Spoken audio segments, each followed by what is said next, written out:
I was speaking with a new friend that I'm actually going to be collaborating with.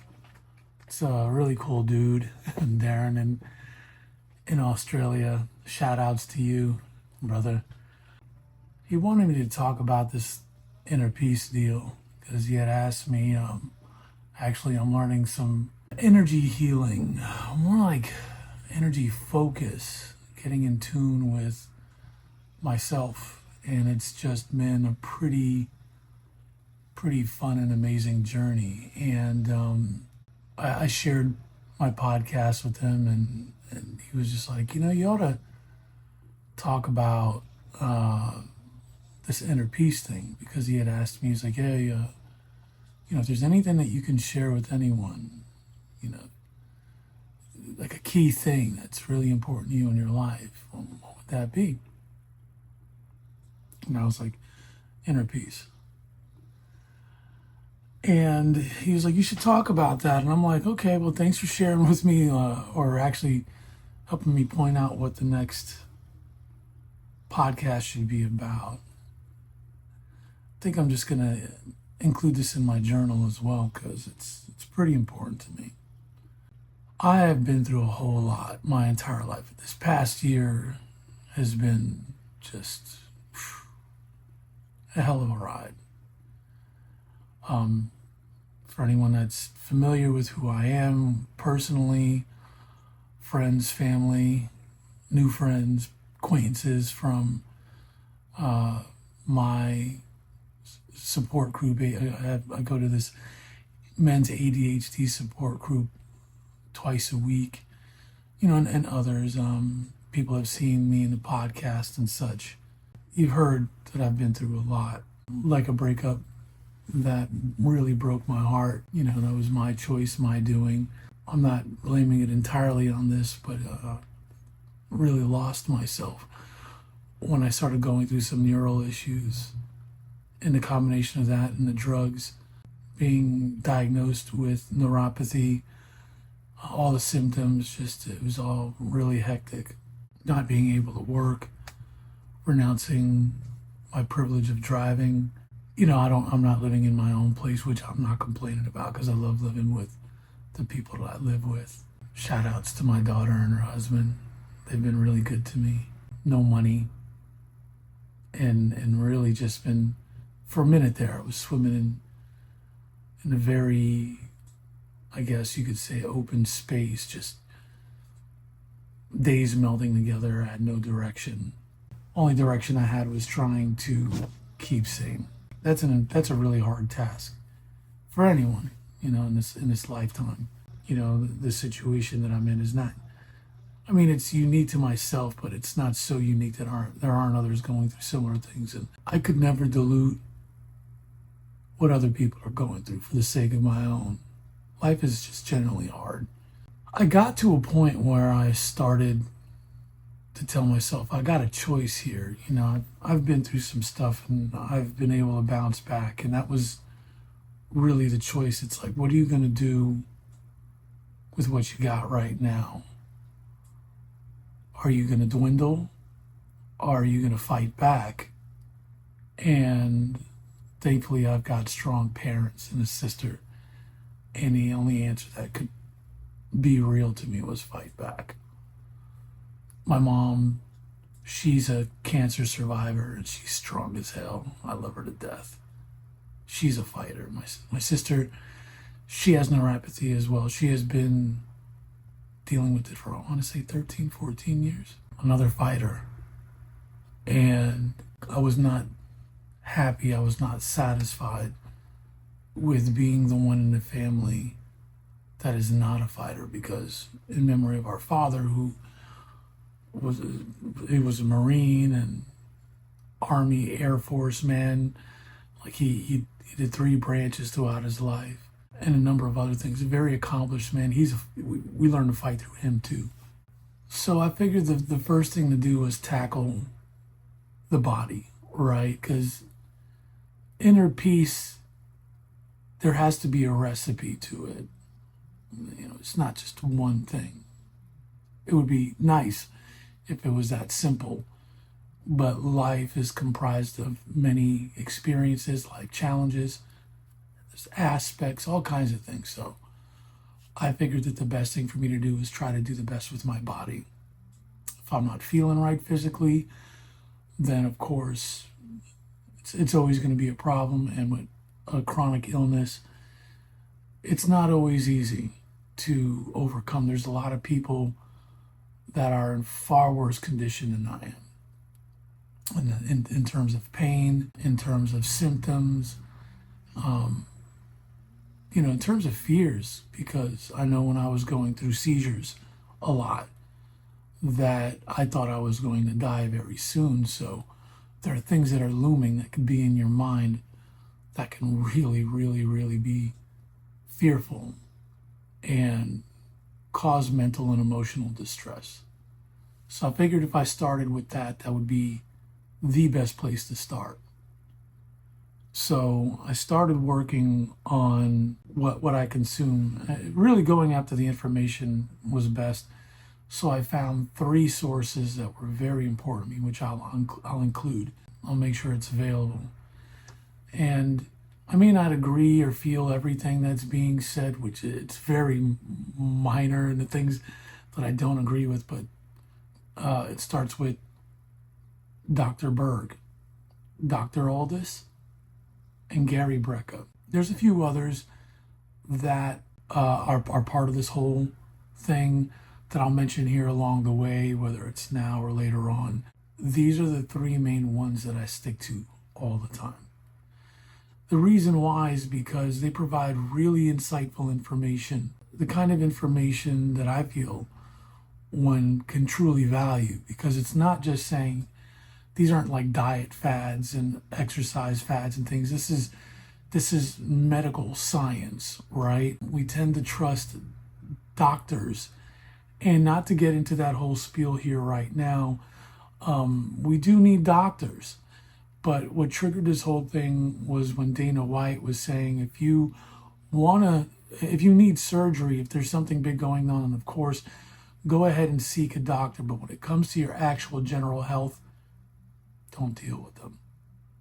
And that's a pretty big statement, because I've always felt that all my life, that I couldn't trust doctors, because it just felt like, it was just pill management, just like, here's a pill, here's a pill, here's a pill. And it's just, what the hell, we're not really getting to any solutions. And then when it's beyond that, it's like, hey, here's, we need surgery or something.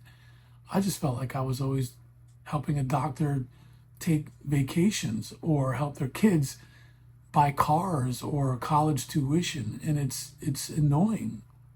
It's terrible, the feeling of being like, wow, my body is just a bank, or it's just some type of income. And it is in the medical industry. It's not health care, as they say. It's sick care, The business is you being sick.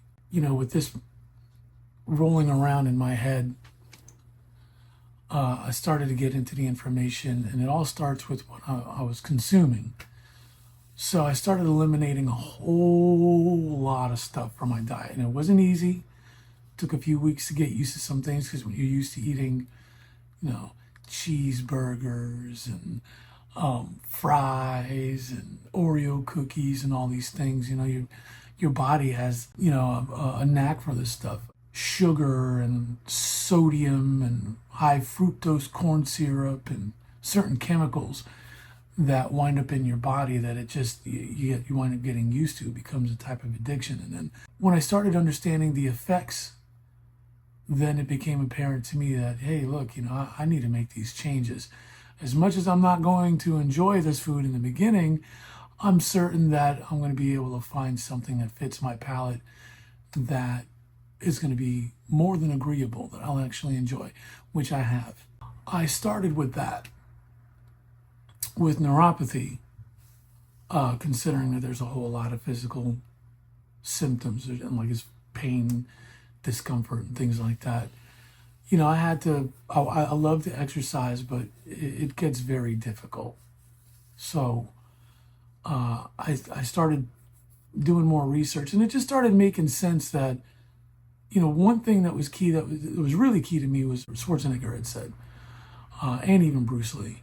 So the first thing that I'll start off with is Arnold was like, don't count your reps and your sets. Just listen to your body and do it until you just can't. And that's what I stick with. It's more achievable. I know what's really key for me. It's that as long as it fits within my ability, I'm growing. There's going to be growth and there's progress. I see it all the time. And then with Bruce Lee, he talks about goals, that not every goal is meant to be met. New goals can be created.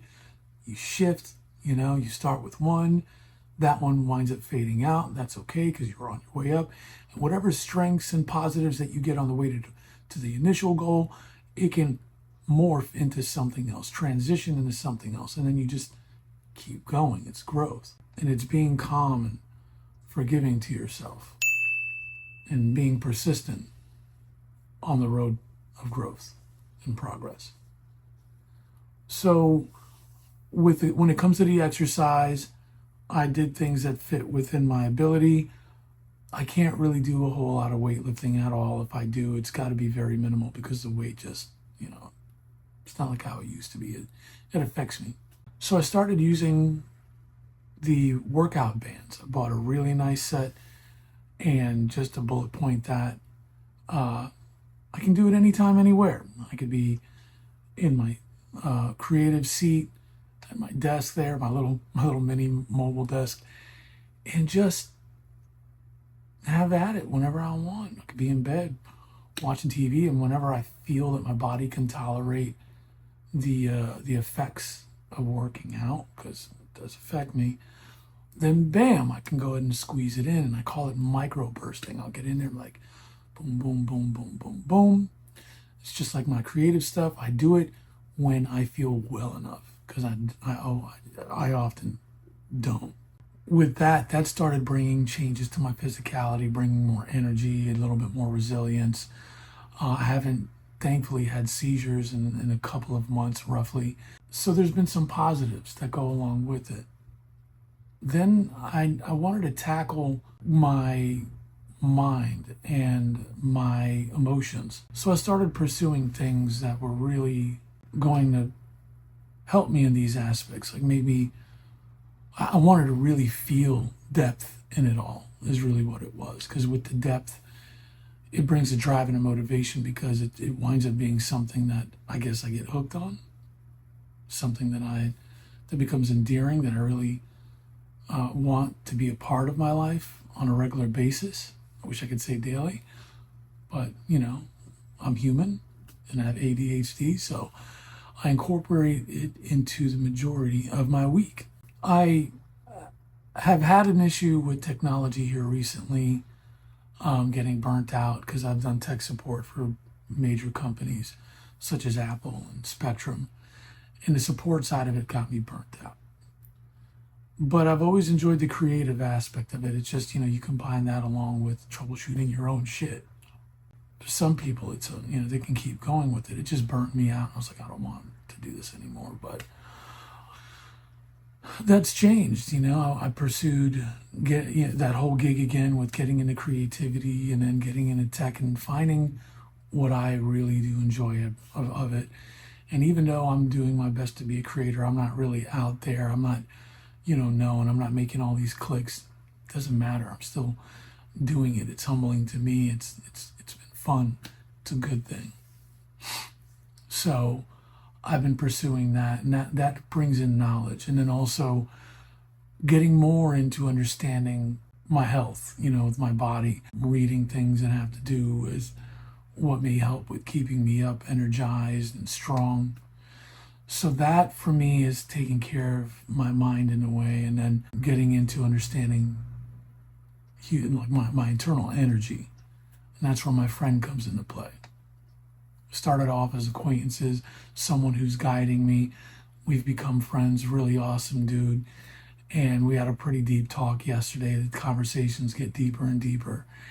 And not everybody grips this kind of stuff. And it's okay. there's going to be a lot more skeptics than anything. People are going to be like, oh, that's just a bunch of hoopla, it's bull, I don't feel it, blah, blah, blah. Hey, not everything is for everybody, right? Not a lot of people like licorice. Not a lot of people like the flavor of chocolate mint. Not a lot of people smoke cigarettes. Whatever it is, not everybody is feeling everything. Not everything is for everyone. But it chimed in with me. It's something that I was like, wow, I want to pursue this because of a few things in my life, certain experiences that I've had. And I was like, I believe in this stuff. So I wound up getting into the energy exploration. And I also got into spirituality. Been a little bit distant with that here the past week because I guess you could say my focus has been elsewhere. But yes, still, in my days, I pray. I look to the sky and I have my belief with my God. And I know they're out there listening. And that connects with the energy thing. It's been great. As I'm exploring my internal energy, I'm feeling different. My energy is changing. In energy healing, I am getting more in tune with myself, and I call it vibrations and frequencies. They just seem to be chilling out a lot more. And I need that. And all of this I'm sharing with you because they are all part of this recipe, the ingredients list to my inner peace. The actual work is combining them all and following through with them all in order for them to blend and become internalized. It's like a smoothie. Take all these ingredients, you blend them up, drink, all of a sudden it becomes part of your body. And also having the mindset with the research that I'm doing, with the self-education that I'm doing in the mental aspect, I'm looking for masters of the mind that can help me fine-tune my way of thinking. That's a huge one too I didn't want to miss. And I have more of a passive approach at life. So funny where before I had a vehicle and I was able to travel and drive and see whoever, go out drinking, socialize. There was so much more going on in my life in terms of busyness and abilities. And here I am sitting in this pale blue room. And it's been the most peace that I think I've had, I'm sure I've had, in a very long time. It's wild to me. It's so very wild. I've said it in previous podcasts and the people before.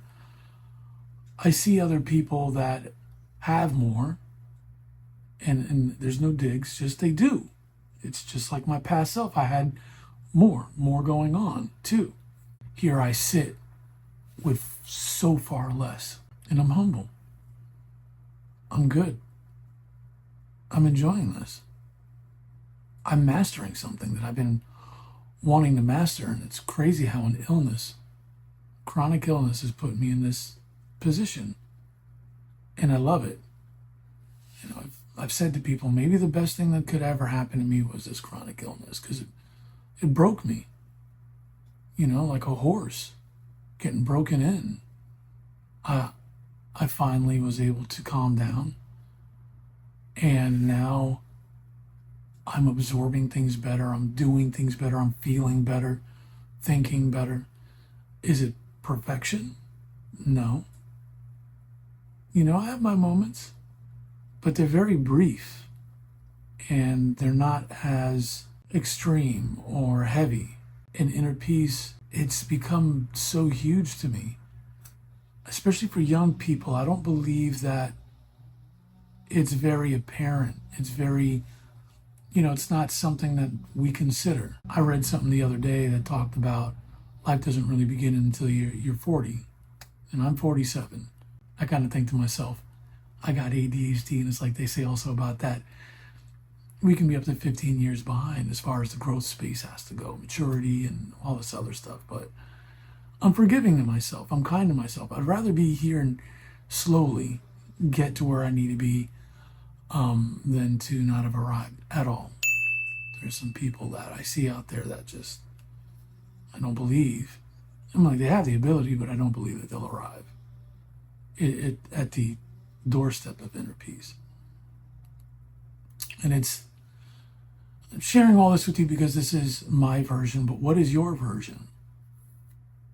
What is your version of inner peace? It doesn't matter what incorporates into it, but it's all about lowering the temperature in the room within. What's going to make you more passive? What's going to cause your mind to slow down and not race around as much as it does, where you have, wild thoughts, or if not intrusive thoughts, or thoughts that just flip like channels, just bing, bing, bing, bing, over and over and over. What is it that's going to humble the heart? What's going to make you breathe more passively? There's inner peace that's available to you, but what are you going to do to reach out and grab it? I heard something about, it was like this little video, and it chimes in with me so much. It's a woman that's talking to, an iPad, an AI on an iPad, and is like, did we discover you, whatever. And then what it means was, in a way, you did kind of discover me. I was always here. What was discovered was the method to get in tune with the frequency that always existed there. It's just like electricity. It was always there. We just found a way to tap into electricity, a frequency, something that was already there. We tapped into it. It's the web. Even they mentioned the web was a frequency. It was always, the potential was always there. This was always there. It's just that we found the way to access it. How can you access your inner peace? It's there. That's essentially what I'm saying. How can you tap into that frequency? It's hard. It's wild. I know it's been something that I've wanted to do, but when you have a lot of life distractions, or whenever you're faced with a lot of challenges, physical, life, mental, emotional, whatever may be going on, it's understandable why one may not be able to achieve this.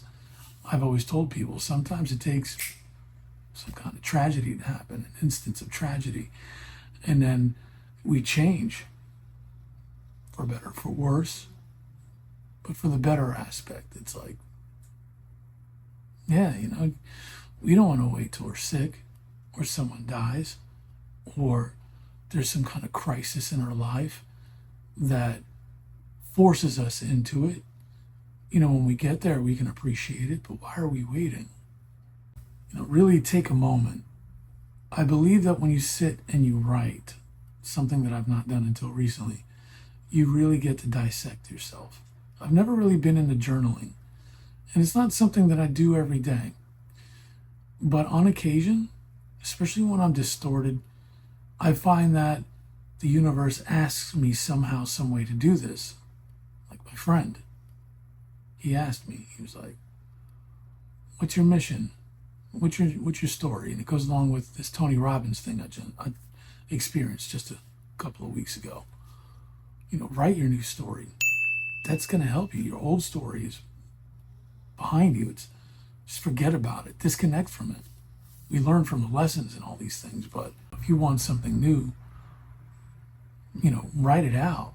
It really does work. I'm not shitting you. It's for real. And write everything, everything that you tap into, yourself, your surroundings, your thoughts, anything that really helps define what your new story is, what you want it to be. Can help you sort and plan things out, as it has for me. This whole podcasting, creator thing, it hasn't kicked off. I barely have anyone giving a damn about any of this stuff.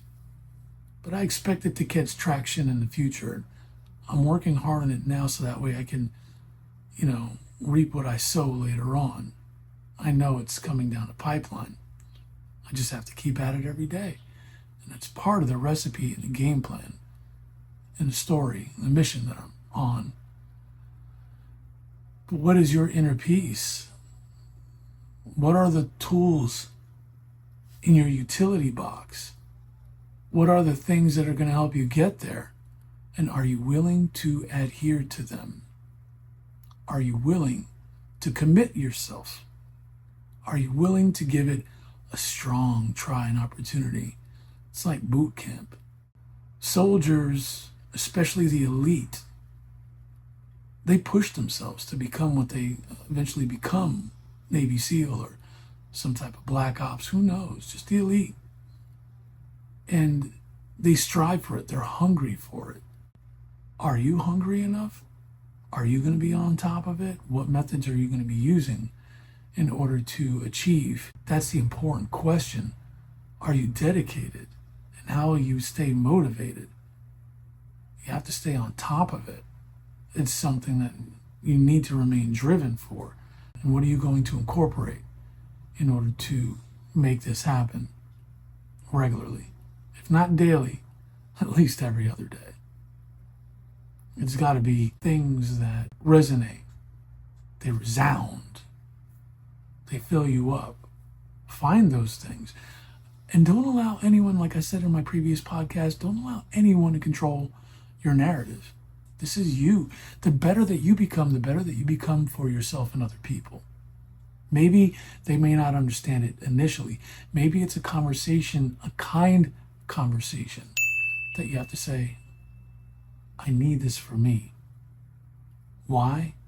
Because I need inner peace, and the better that I am, the better I can be for you, not just me. It's like a video that I had seen out there. It's not about taking care of each other. It's we need to take care of ourselves, because as we take care of ourselves, we're able to take care of anything else that requires care. So, it's okay to focus on yourself. You don't have to be cold and callous and say, I'm done with your shit. No. You can sit there and say, well, I need to focus more on mine, and then prioritize. You can still be a part of helping someone. Just don't let it consume you. That was part of my deal. I caused myself to focus on others, and I lost myself, my self-care, and things I need to do. And I'm not blaming them. That was all on me. I chose this, and in turn, I failed myself, and I failed them eventually. Thinking I wasn't going to, that I was doing my best, and it upset me, and then I did point the finger. Not in this direction, or it should have been. Everywhere else. And that's not a healthy thing to do. It's not a good thing to do. It's a part of making others feel bad for my failures. But the strength in taking care of yourself, learning more, doing more, providing for yourself, not just nourishment, sustenance, but the nourishment and sustenance in what you bring into your mind and your soul, your heart. That's very, very, very important. I feel for myself that when things do come together, when I'm able to get out and socialize again, drive, hopefully get back to the workforce, hopefully my neuropathy gets better and I can get back to a normal life, that I'll be more ready, I'm more prepared to deal with what's out there. Am I afraid? Yeah, I'm afraid of the challenges. People are people. Life is life. I can't control everything, but I'm learning to control what's going on the inside. What is your inner peace? What's the recipe? What are the ingredients? How are you going to blend it together? What's the workout plan on that? I hope that I've made sense in this podcast. My energy does change episode to episode. This right here, it really struck a chord with me when my buddy talked to me about it or mentioned it. And I wanted to be clear and concise. I am energetic. When I'm done with this, I got a few cool things that I really want to do, such as create art for my room and work on marketing and stuff and some things that have to do with my podcast. I love the energy, the good energy, that upbeat energy that I didn't have before, that cheerful, joyful energy. Some people are like, oh, it's toxic. Yeah, I like it. So what? You ain't feeling it? Hopefully one day you'll get here too. It's good stuff. It really is. It really is. Is it always there? No. It's work, baby. But it's good stuff. Gravitate towards people who have positive, high energy, that are cheerful. It's toxic. It's in a good way. It's toxic isn't the word. What do you call it? Contagious. It's contagious. And when you feel the vibe, it's just so glorious. Don't knock it. No one said you had to understand it and live it and feel it. But when you take a moment to try to, I know there's a lot of, I used to be disgruntled and be like, what the hell is that shit? Keep that away from me. I don't want it. It's just too much. Take it from somebody that had that viewpoint that is like, this is some wholesome shit. It's good. It's good. Drink it up, baby. Bask in the sun. It's good stuff. Embrace it. Try to connect with people that are going to lift you up. Anyway, I think that's all I really have to say right now. I hope you have a good one. Thanks for watching.